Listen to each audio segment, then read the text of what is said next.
Գյումրին ձերքիգունքին է։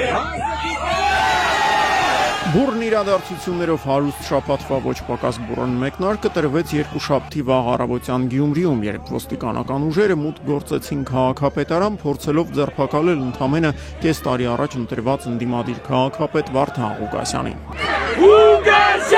Քաղաքապետարանի ներսում եւ դրսում ավելի քան 6 ժամ շարունակված դիմակայությունից հետո միայն ոստիկաններին հաջողվեց Ղուկասյանին տեղափոխել Երևան, հակակոռուպցիոն կոմիտե։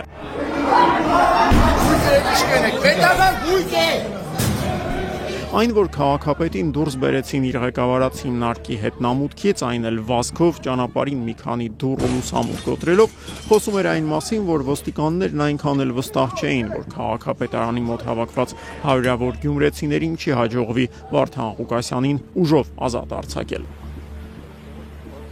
Սխալ կլիներ սակայն պնդել, որ Վարդան Ղուկասյանի համար ձերբակալությունը մեծ անակնկալ էր։ Այն, որ ամեն ինչ դրան է գնում, պարզ դարձավ դեռ հոկտեմբերի սկզբին, երբ Նիկոլ Փաշինյանը ազգային ժողովի ամբիոնից գրեթե բաց տեքստով հասկացրեց, թե ինչ ճակատագրի է արժանանալու Գյումրիի ընդդիմադիր քաղաքապետը։ Հայաստանի Հանրապետության ինքնիշխանության դեմ հայտարարություններ անողներին մենք պետք է ուղղակի դուրս շպրտենք քաղաքական եւ հանրային դաշտից։ Ինչպես քաղաքական մեթոդներով եւ բոլոր այն մեթոդներով, որոնք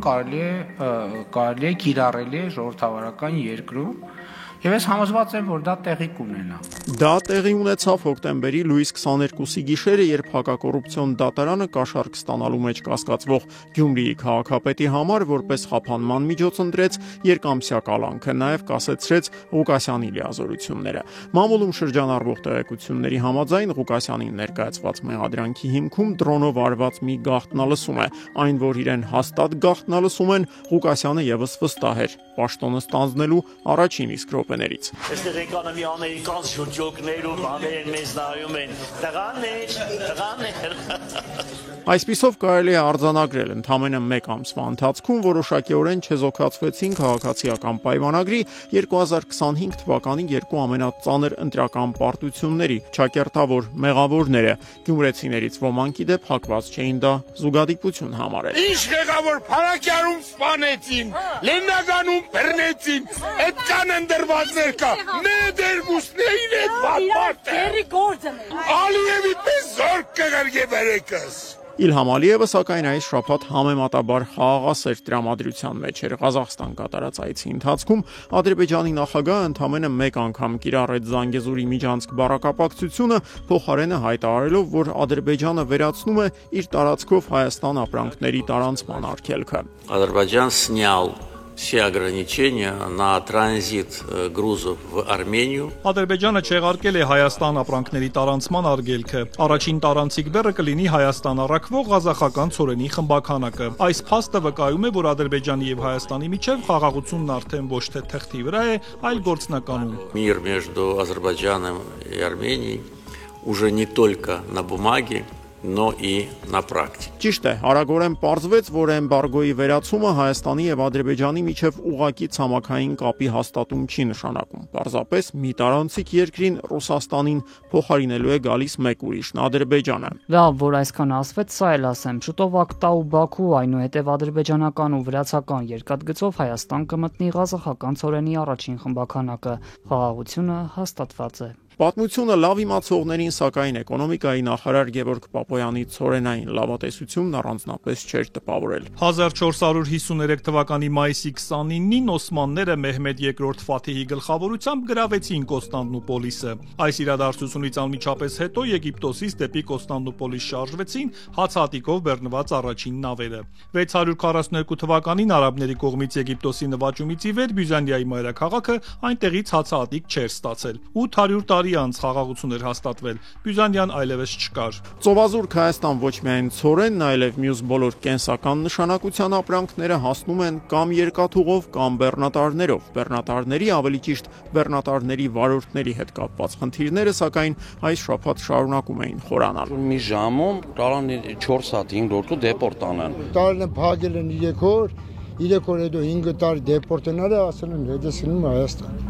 Հիմի հետեմեկի Հայաստան ես ընդ անզորեմ։ Ռուսաստանի միգրացիոն օրենսդրության խստացման հետևանքով արտաքսվող հայ վարորդների թիվն այս շաբաթ մոտեցավ 300-ի։ Դա ստիպեց բեռնատարների ղեկին շաբաթներ, եթե ոչ ամիսներ անցկացնող մարդկանց փակել Վրաստանի սահմանին գտնվող բոլոր անցակետերը, պահանջելով իշխանություններից ուղղակի բանակցությունների մեջ մտնել Մոսկվայի հետ եւ Ղազախստանի օրինակով բացառությունների հասնել նաեւ հայ վարորդների համար։ Հայաստանցի պաշտոնյաները սակայն վարորդների համոզմամբ գերադասում էին այլ հարցերի վրա կենտրոնանալ։ Սա Գևորգ Պապոյանն է, էկոնոմիկայի նախարարը, ով զբաղված է Գյումրու քաղաքապետի ձեռնարկությամբ, այնինչ Հայաստանի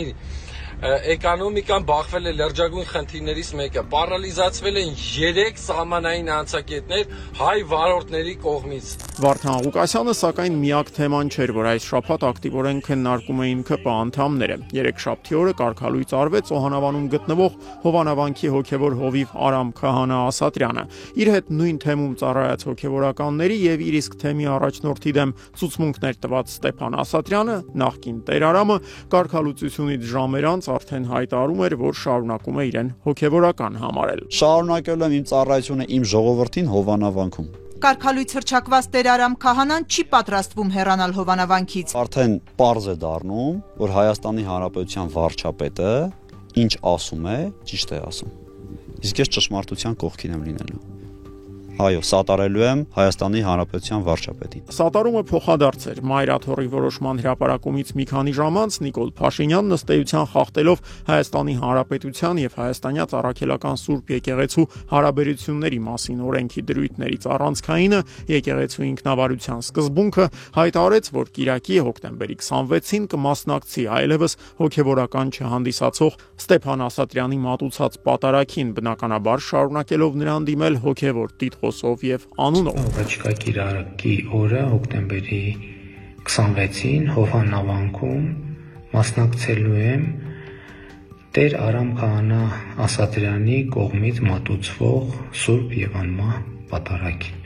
ԿՊԱ-ականների շրջանում նախկին Տեր Արամի թեմայով մեկնաբանությունները բավական շատ էին։ Ամենացնցող հայտարարության, նույնիսկ կարելի է ասել հայտարարությունների շարքի հեղինակը դարձավ падգամավորուհի Թաքուի Ղազարյանը, որի արտաբերած մտքերից մի պահ կարող էր տպավորություն ստեղծվել, որ խոսքը ոչ թե աշխարհի հնագույն քրիստոնեական եկեղեցու, այլ ասենք կանաչապատում պոակի մասին է։ Եթե ես լինեի այդ գործատուն, ես կսպասեի